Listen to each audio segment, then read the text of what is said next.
ഓർക്കപ്പുറത്ത് കിട്ടിയ ആളല്ലേ, മുഖം ശരിക്കും കാണുന്നത് ഇപ്പോഴാ. അല്ല, ഇതാണ് ഞാൻ കെട്ടിയ താലിയില്ലേ, ആ വെപ്രാളത്തിന്റെ ഇടയില് ഒന്നും അങ്ങോട്ട് ശ്രദ്ധിക്കാൻ പറ്റിയില്ല. ചില സാങ്കേതിക കാരണങ്ങളാൽ ഇന്നലെ രാത്രി വരാൻ പറ്റിയില്ല.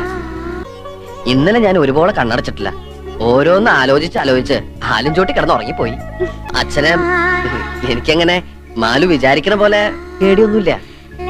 പിന്നെ അച്ഛന്റെ ഒരു സന്തോഷത്തിന് വേണ്ടി ഞാൻ പേടി അഭിനയിക്കുന്നല്ലേ.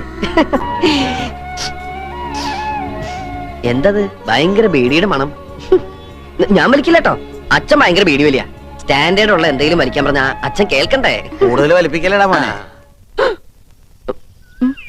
അച്ഛൻ എപ്പോ വന്നു? ഞാൻ വന്നിട്ട് 19 കൊല്ലായി. എന്നാ ഞാൻ അങ്ങട് എങ്ങടെ? ഒന്നും തീരുമാനിച്ചിട്ടില്ല. സ്കൂളിൽ പോടാ.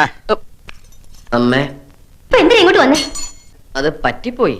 എന്തായാലും തള്ളയുടെ മോഹങ്ങൾ കുരുതി കൊടുക്കാൻ ഇറങ്ങിയിരിക്കണം. പൊയ്ക്കോ എന്റെ മുമ്പിന്ന്.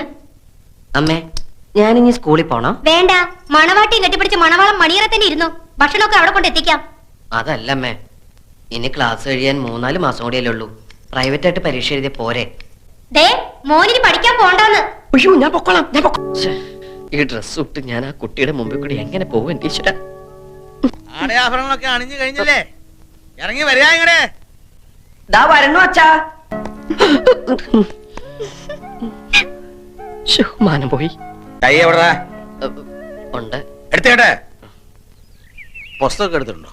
ഉവ്വ് ഇൻസ്ട്രുമെന്റ് ബോക്സ്, ഉവ്വ് എഴുതാനുള്ള പെന്ന്. ശരിക്കും അവിടെ മുറുകട്ടാ. ഉവ്വ് നല്ലല്ലോ മുറുക. ആവാം.